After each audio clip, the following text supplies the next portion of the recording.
Handa ka na ba kung ngayon ang huling araw mo? Saan ka pupunta? Langit o impyerno? Kung naniniwala kang mahalaga ito, mag-comment ka ng Lord Save Us at i-share mo ito.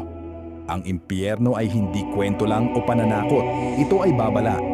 Sabi sa Mateo 25:46, at ang mga ito'y papasok sa walang hanggang kaparusahan, ngunit ang mga matuwid ay sa buhay na walang hanggan. At sa Lucas 16:23, inilarawan ang isang taong naghihirap sa apoy matapos ang kanyang buhay sa lupa. Ang impyerno ay lugar ng paghihiwalay sa Diyos. Hindi ito ang nais ng Diyos para sa atin, kaya ibinigay niya si Jesus upang tayo'y maligtas. Habang may oras pa, magsisi, manalangin, at lumapit sa Diyos. Ang desisyon mo ngayon ang magtatakda ng iyong walang hanggan.